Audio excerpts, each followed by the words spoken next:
ఈ సందర్భంగా వీరు అక్షర కాలుష్యానికి పాల్పడుతున్నారు.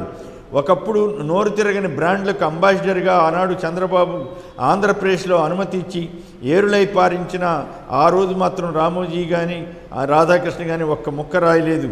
ఆ రోజుల్లో 4,380 మద్యం దుకాణాలు ప్రైవేట్ వ్యక్తుల చేతుల్లో ఉండేవి. 43,000 బెల్ట్ షాపులు ఉండేవి. ప్రస్తుతం జగన్ ఆ షాపుల సంఖ్యను తగ్గించారు, బెల్ట్ షాపులు ఒక్కటి లేకుండా చేశారు.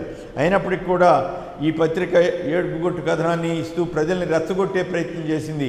ఒకసారి జగన్ గారు ఈ బ్రాండ్ల గురించి అసెంబ్లీలో ఏం చెప్పారో విందాం. కొత్త మెడికల్ కాలేజీలు 16 కొత్త జిల్లాలకు మేము అనుమతి ఇస్తూ ఉంటే ఈయన గారి హయాంలో 14 డిస్టిలరీలకు అనుమతి ఇచ్చిన పరిస్థితి ఈయన గారి హయాంలో కనిపిస్తుంది. Boom boom beer, president's medal, governor's choice, ఇంకా స్పీకర్ చాయిస్ అనలేదు అధ్యక్ష, governor's choice, power star 999, Russian Romanova, ACB, 999 legend, ఇవన్నీ చంద్రన్న కానుకలే అధ్యక్ష. పవర్ స్టార్ 999 అని తీసుకొచ్చాడు. బావమర్దికి కూడా కృతజ్ఞత చెప్తూ లెజెండ్ 999 అని చెప్పి ఆయన పేరుతోనే తీసుకొచ్చాడు. మరి ఎందుకో రామోజీరావు గుర్తుకు రాలే, రాధాకృష్ణ గుర్తుకు రాలే, టీవీ5 గుర్తుకు రాలే అధ్యక్ష. మరి వీళ్ళు ఎందుకు గుర్తుకు రాలే తెలియదు అధ్యక్ష. అధ్యక్ష అక్షరాల 254 బ్రాండ్ల అధ్యక్ష ఆయన గారి హయాంలో తీసుకొచ్చిన బ్రాండ్ల అధ్యక్ష. ఇవన్నీ కూడా అధ్యక్ష ఎవరి హయాంలో వచ్చాయనంటే అధ్యక్ష శ్రీమాన్ మధ్య మహాచక్రవర్తి చంద్రబాబు నాయుడు గారి హయాంలోనే ఇవన్నీ కూడా వచ్చినాయి అధ్యక్ష. అందుకే అధ్యక్ష ఆయన ఇంటి పేరు నారా బదులు సారా అంటే కరెక్ట్గా సూట్ అవుతుంది అధ్యక్ష.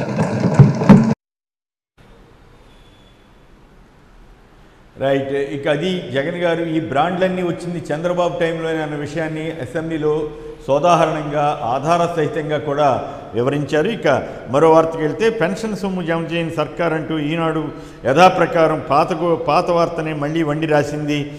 నిజానికి పాత పెన్షన్ పథకం స్థానంలో గ్యారంటీ పెన్షన్ పథకం అమలు చేస్తామనే ప్రభుత్వ నిర్ణయాన్ని 99% ఉద్యోగులు అంగీకరించారు.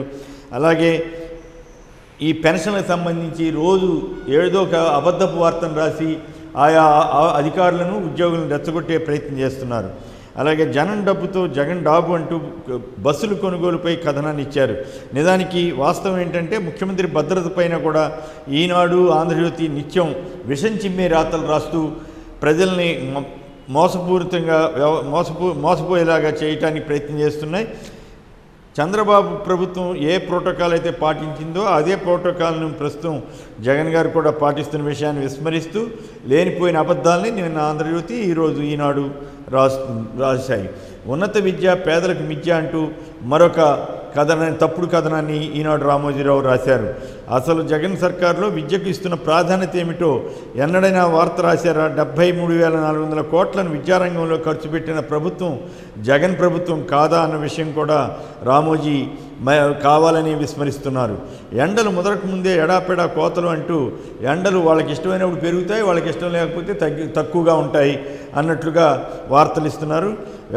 వాస్తవం ఏంటంటే వ్యవసాయానికి ఇచ్చే కరెంటు 9 గంటలు కాదు 6 గంటలే అంటూ మొన్న దిక్కుమాలిన కథనం అల్లారు. తాజాగా కరెంటు కోతలంటూ మరో నాసిరకమైన వార్తనిచ్చారు.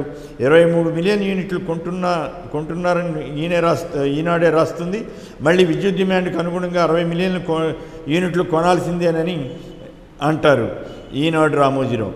ఇప్పటికే ప్రతిరోజు జాతీయ గ్రిడ్ నుంచి షెడ్యూల్ మించి అదనపు కరెంటును విద్యుత్ డిస్కమ్లు తీసుకుంటున్నాయని చివరిలో రాయడం మతి చెల్లించడం కాక మరేమిటంటూ ప్రజల్లో విమర్శలు వస్తున్నాయి. బస్సు డసిపోతోందంటూ ఆర్టీసీని పట్టించుకొని జగన్ అంటూ మరొక చెత్త వార్తను రాశారు. గతంలో వాస్తవం ఏంటంటే ఆర్టీసీని ప్రైవేట్ పరం చేయడానికి చంద్రబాబు వేసిన ఎన్ని చిత్తులు ఎత్తులు కూడా చెప్పి ఆర్టీసీ ఉద్యోగుల సంక్షేమం గురించి ప్రస్తావిస్తే బాగుండేది.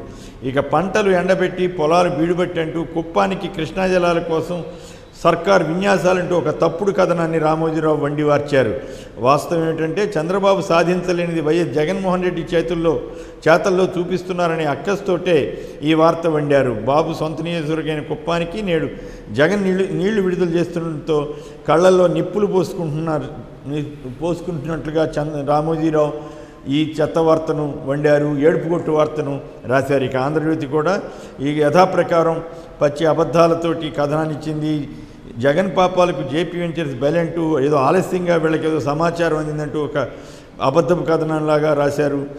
ఇక ఐఏఎస్లకు జగన్ టోపీ అంటూ సేమ్ వార్తను ఈనాడు రాసినట్లుగానే వీళ్ళు రాశారు. వీళ్ళిద్దరూ కలిసి కుమ్మక్కై రోజు ఇట్లాంటి చెత్త వార్తల్ని అబద్ధపు వార్తల్ని రాయటం ఒక నిత్య కృత్యంగా పెట్టుకున్నారు. ప్రజల పాలిట వీరు సైకోలుగాను సైతాన్లుగాను పైతాన్లుగా మారి ఆంధ్రప్రదేశ్ ప్రజలపైన పట్టి పీడిస్తున్న వైనం మనకి అర్థమవుతూనే ఉంది.